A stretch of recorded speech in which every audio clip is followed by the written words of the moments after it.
नमस्कार, स्वागत है एक और नए वीडियो में, एक और नया Q2 रिजल्ट्स। इस बार हम देखेंगे लेटेंट व्यू एनालिटिक्स के रिजल्ट्स।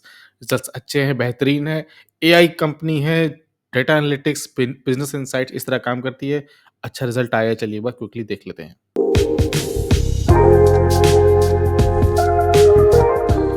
सबसे पहले देख लेते हैं कि ईयर ऑन ईयर देखिए जो 34% ग्रोथ है, याद रखिए रेवेन्यू में, प्रॉफिट में नहीं, रेवेन्यू में ग्रोथ है 34.2% की। Year on year quarter on quarter देखोगे 16.8 है।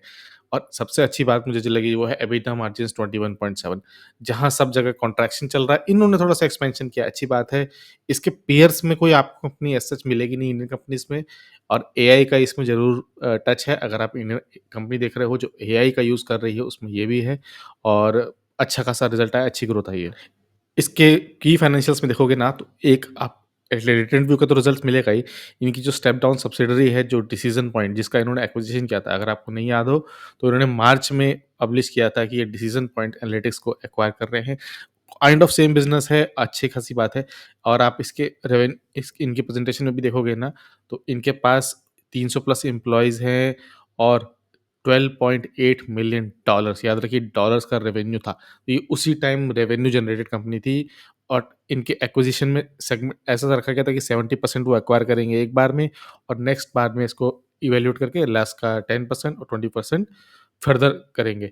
लेकिन अभी 70% का एक्विजिशन कंप्लीट हो गया है इनका। अगर मैंने इसको आपको अपडेट भी किया था, अगर आप मेरा ट्वीट देखोगे ये है 2 जुलाई का, जहाँ 70% एक्विजिशन हो गया था। तो अगर आप कंपनी की प्रेजेंटेशन में आप जहाँ देखोगे वहाँ आपको ज़रूर दिख मिलेगा कि डिसीजन पॉइंट एनालिटिक्स का जो एक्विजिशन है वो कंक्लूड हो गया है। बट याद रखिए अभी भी कुछ टर्म्स एंड लीगैलिटी अभी भी बची हुई है, ज़रूरी नहीं कि वो पूरी हो गई हो। अच्छी बात है, अच्छा रिजल्ट है। तो जब आप स्ट्रैटेजिक इन प्लेसमेंट करते हो, इन्वेस्टमेंट करते हो, तो उसका आपको ज़रूर देखने को रिज़ल्ट मिलता है। तो लेटेंट व्यू मैं ट्रैक भी कर रहा था क्योंकि एक अच्छी कंपनी है, तो उसका प्रॉफ़िट देखने को ज़रूर मिला है।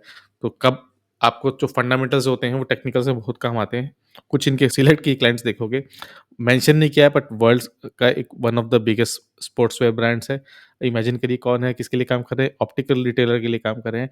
डच मल्टीनेशनल बैंकिंग के लिए काम कर रहे हैं, जो जेन एआई पावर्ड है। या देखिए उनको ये जनरेटिव एआई पावर्ड सॉल्यूशन दे रहे हैं, जो अभी बाकी बड़ी कंपनीज़ प्लान कर रही हैं। पेमेंट से सर्विस में काम कर रहे हैं, और ये बाकी कुछ कॉन्ग्लोमरेट के लिए भी काम कर रहे हैं। आपने कुछ प्रोडक्ट्स भी लॉन्च किए हैं जिनको ये अपना कस्टमर सेंटर अपना अपने कस्टमर्स को प्रोवाइड कर रहे हैं। इनके आप अगर डिटेल रिजल्ट में भी देखोगे ना, वहाँ भी इन्होंने मेंशन किया है। मैं इसको थोड़ा ज़ूम कर देता हूँ वरना आपको शायद दिखाई ना दे। तो डिसीज़न जो शेयर परचेज़ एग्रीमेंट है डिसीज़न पॉइंट का, वो हो चुका है। 70% इनकी जो पेमेंट है वो हो चुकी है।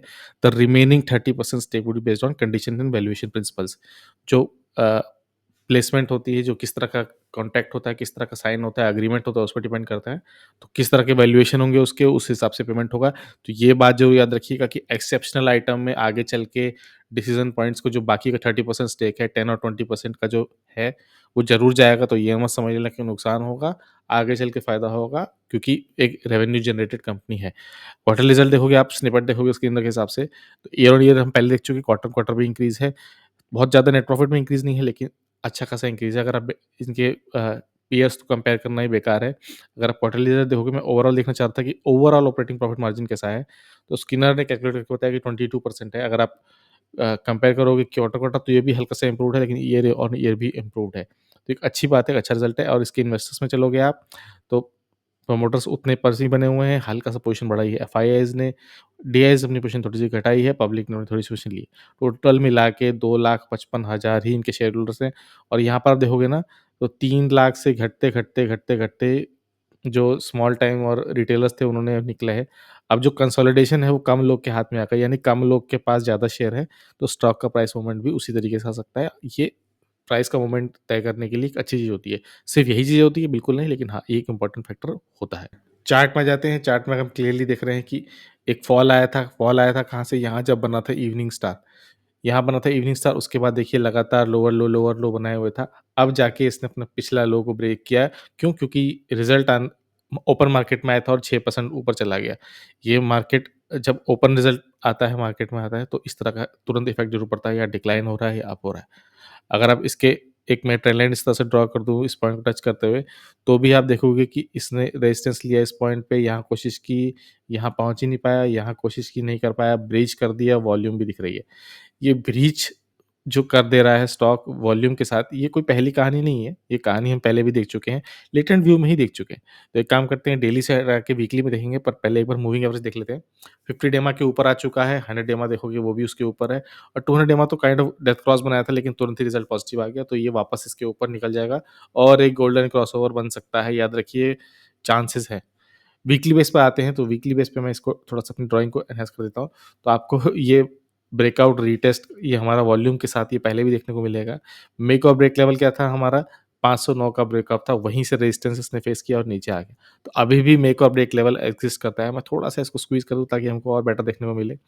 हमने पिछली बार की एनालिसिस हमारी क्या कह रही थी कि एक राउंडिंग बॉटम बना रहा है, या आप इन उसको इन्वर्टेड हेड एंड शोल्डर मान लो कि इस तरीके से, इस तरह बना रहा है। तो वॉल्यूम, ये जो हाइट थी, यही इसका टारगेट था, और वो उसके ऑल टाइम हाई लिस्टिंग के बाद जो उसने हाई टच किया था वहाँ की तरफ था, लेकिन वो हो नहीं पाया।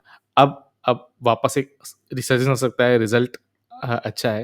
ये जो यहाँ जो इसने ब्रेकआउट दिया था, यहाँ वॉल्यूम में साथ नहीं दिया, आप देखो, तो वॉल्यूम ड्राई अप्स हो गए थे तुरंत ही, ना के बराबर हो गए थे, जहाँ तो वॉल्यूम जो ब्रेकआउट था वो फेल हो गया।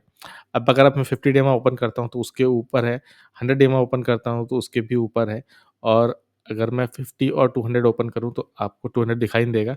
बट अगर अब मैं 100 डे मूविंग एवरेज ओपन करूँ और 50 को 1 मिनट के लिए हाइड कर देता हूँ सिर्फ, देखोगे जब से 100 वीकली एक्स्पोनेंशियल कम मूविंग आया है, तो उसी का सपोर्ट लेके जब-जब उसके सपोर्ट के पास आया है, एक बाउंस ज़रूर लिया है। तो एक अच्छा प्राइस पॉइंट हो सकता है। और वीकली बेस पे मेरे को क्या देखने को मिला, मैं इसको रिजल्ट आने से पहले कुछ देख रहा था कि क्या चार्ट कुछ फॉर्मेशन कर रहा, तो चार्ट ने कुछ एक्सप्लेन नहीं किया। बट एक एक काइंड ऑफ ये 3 कैंडल्स जो है ये मॉर्निंग स्टार बना रही हैं, कह सकते हो आप इसको। और अगर आप इसको बाय वीकली ले लो, तो आपको क्लियरली दिखाई देगा कि ये एक रेड कैंडल और ये 2 लगातार सॉलिड ग्रीन कैंडल्स ने kind of bullish engulfing candle हो गई है, जो पूरा जो डाउनफॉल था, जो 100 वीकली के नीचे था, उसको पूरी तरीके से रिकवर कर लिया। तो क्या आप इसको लिटरली बुलिश एनगल्फिंग कहेंगे? बिल्कुल नहीं कहेंगे। लेकिन हाँ, एक आप एनालिसिस के लिए देख सकते हो कि पूरा जो जो डाउनफॉल था, वो 2 वीक में रिकवर हो गया।